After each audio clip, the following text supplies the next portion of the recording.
What's up guys, and welcome back to another episode of Career Mode. This is episode number 112.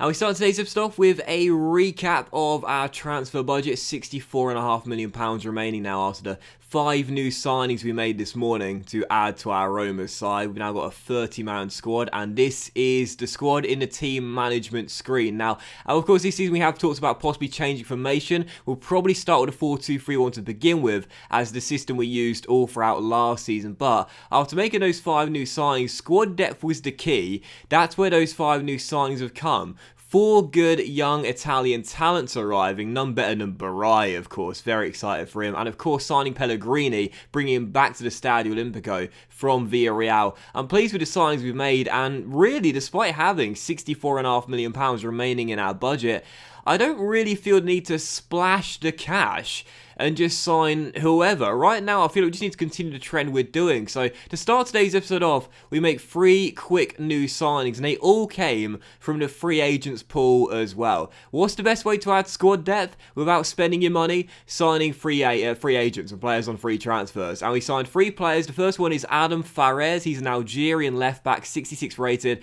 and 19 years old. The second one, I would say, is the pick of the bunch. This is Renzo Calderon, who is an Argentine cam, 6'1", 4-star skill move, 70 rated and 19 years old. Very agile with good balance as well. Technically, looks like a really good player. And the third of the 3 could perhaps be the new Samuel Eto'o, perhaps. Samuel Eto'o version 2. Nicolas Gonzalez with 5-star skill moves. A Cameroonian striker, 86 acceleration, 84 sprint speed. I think it's 77 agility with 75 dribbling and 74 ball control as well. The only negative to Nicolas is he's got low work rates. But other than that, looks absolutely fantastic. As we signed 3 players, 3 young talents from the free agents pool, none older than 20 years old, as we continue to add to the young talent here at Roma and fill out the squad as well. So these are the 3 new boys in. We've got Adam Fares, the Algerian left back. Kind of disappointed about him, as he doesn't even show great potential. Bit of a shame, but I'd imagine at 66 rated, 19 years old, it's probably mid to high 70s, and technically as well, looks very good with 75 crossing already on the young left back. So as a wing back, he could be really good. Renzo Calderon, this is the pick of the bunch, I would say. He shows great potential, so very nice. And again, technically looks very decent indeed. And Nicolas Gonzalez also shows great potential as well. So, you know, when you start a new season off, I always encourage you guys to do this. No matter what team you're managing, no matter how good your side is, always check the free agents pool, because you might find a diamond in the rough. And look, at those 3 players, they're going to be well beaters in the future. Highly doubtful. But what they're going to do is they're going to add to the squad depth, make our side younger, and also be good players for the future, as well as providing cover now as well. So every single season, always check the free agents pool. You might find some hidden gems, some diamonds in the rough, and those 3 players look pretty decent there. I'd say Calderon the best, but they all look pretty good as we continue to add to this Roma team and bring in some more young talent. But after spending no money on making those 3 new signings, I really didn't know what to do at this point. We were just about to enter August, and I thought I'd go through my shortlist once again. The one player I really want is the guy I paused on there, Emmanuel Aya of Spal, the centre-back, 20 years old, 80 rated. He's the one I want, and it's typical that he's the one I literally can't get, because Spal don't have enough squad depth. Now, I know a lot of you guys have been recommending we bring back Barry Walsh. I say bring back Barry Walsh. Bring Barry Walsh to Rome and bring him to the Stadio Olimpico and bring him to the side alongside Ivan Toney and Ollie Shaw, who were here last year.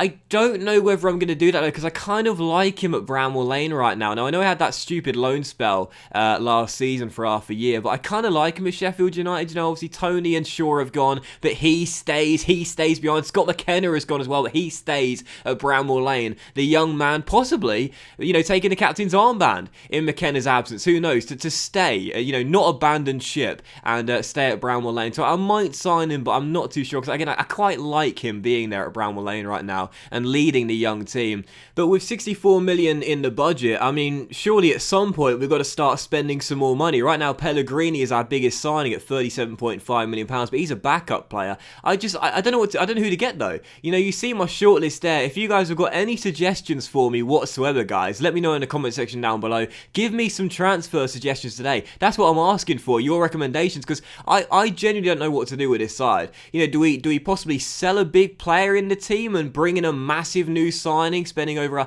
£100 million on someone? Do we leave things as they are and just continue to fill out the squad with good young talent? Do we bring in some veterans, perhaps? We've got no veterans in this team. Is that what we should do? Perhaps bring in, Lorenzo Insigne, who's on our shortlist. Chiellini's there as well. I don't know. So let me know in the comment section down below what you think we should do with this Roma team. But to begin with, we still got £64.5 million remaining as we're about to play the Supercoppa against Juventus. And I quite like the team as it is, so I don't want to spend money arbitrarily. I just don't know what to do with it. Still, for the first and only game of today's episode, it is indeed the first game of the new season as we take on last year's Serie A champions and the most dominant side in Italian football over the past decade, Juventus here, looking for our first piece of silverware of Season 2 with Roma. Last season we had a couple of fantastic battles with Juve and a very feisty one as well in Turin, which finished 1-1, where Tony and Raphael Varane went head to head for the first game of the season. The Serie A winners versus the Coppa Italia winners. We want to dethrone Juventus this season, and this is the perfect game to make the statement, we're coming for their crown. Forza Roma. Juventus just win the Serie A every single year. They won it last year as well. This year we've laid out our intentions to beat them this season, but if we're going to do that, it's going to be incredibly tough. They're the best team in Italy, and they're the best team for a reason. Timo Werner, last year's second highest scorer, hitting the woodwork. Still 0-0. Oh, Varane going in on Tony there. And I think there's a booking for Raphael Varane as well. 10 minutes into the game, and Raphael Varane has just slid in on Ivan Tony after Werner hit the woodwork. He's being led away there by his teammate. These two, you just can't separate them. I can't see this game having more than one goal. As Pellegrini finds Orsolini. Oh, Tony! Oh, straight at Szczesny, and Orsolini was arriving in support, but he had his blinkers on Ivan, went for goal himself as he got away from Raphael Varane. But really, the shot lacked conviction. Szczesny turns it behind for a corner. It's still 0-0. That was the only chance we've had so far in the game. And we didn't really test Szczesny at all. Fernandez down left-hand side trying to go open Casemiro. And he's away, Gedson Fernandez. He's got the pace. And he's turned his man. And Fernandez has slid it through. Oh, Szczesny again. Brilliant save. Ivan Tony gets ahead of his man, but Szczesny came out to meet him quickly and makes another good stop on our number 9. Still 0-0. Two great chances for Ivan. Couldn't take either of them. It's been quite an even game, really. As Kante plays an absolutely incredible ball to Oyarzabal, who's also done extremely well. What a brilliant piece of technique by Oyarzabal, and what a great save by Pau Lopez. As Shaw gets away to Keane. That was amazing. Kante, what a ball. Oyarzabal, what a bit of skill. But Pau Lopez, what a save. Still 0-0. 80 minutes to go. Is there going to be a winner? 10 minutes to go. Kante finds Casemiro. Werner. Oh, and Pau Lopez again. Good stop on Rabiot. And now Juventus late on are working our Spaniard quite a bit. Another fine save by the number 1. We're under pressure here though. That breakthrough might be coming soon. I do want this trophy a lot as Raphael Varane headed the ball goal bound, but Pau Lopez made the save. But I must admit, Juventus right now have got all the momentum in this game, and we are really struggling to hold on out there as we're still deadlocked at 0-0. They've been the most dominant side in Italian football over the past decade, and whilst they've not even scored tonight, you can see why. They're looking very good right now. Zaniolo on the ball with Klosterman to beat. He's done really well, and the cross is cleared.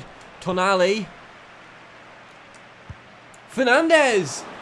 Good stop by Szczesny. What a thrilling ending. Well, we are heading in to extra time. Goalless after an hour and a half's worth of football. Still 0-0. Tony missed a couple of great chances. Pau Lopez made a couple of brilliant saves. 30 minutes to go. Are we set for a shootout? About to make a very big change, and that is take off Ivan Tony for Pinamonti. It's only fair because Tony tonight has had a couple of golden chances, failed to score either of them. Oh, make it 3. Technically make it 4. Szczesny did well to adjust his body there and not carry the ball over the line. 3 golden chances for Ivan tonight, but he's not taken any of them. Dear, oh dear, oh dear.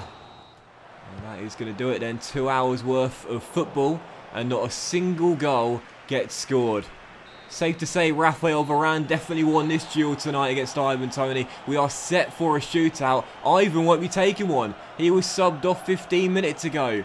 But a penalty shootout to find out who wins the Supercoppa and who starts the season off with silverware in Italian football.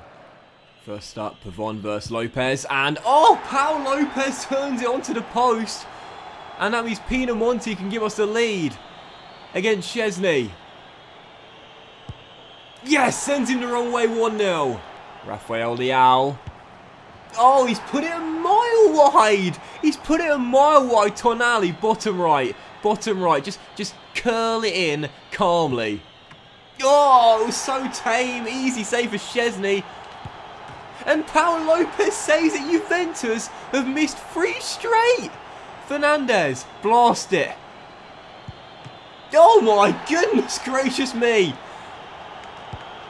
Does anyone want to score? What? Orsolini can win it. Juve have missed 4 straight. Orsolini against Szczesny. I can't believe there's only been 1 penalty scored in 7. And that's the winner. I can't believe it. Orsolini has won it for Roma. That has got to be one of the worst penalty shootouts I've ever seen. And Orsolini has won us the Supercoppa. What on earth was that? I'm speechless. And this is me we're talking about here. The king of the monologue. But Roma have won the Supercoppa in one of the... No, I'm just going to say it is the worst penalty shootout of all time.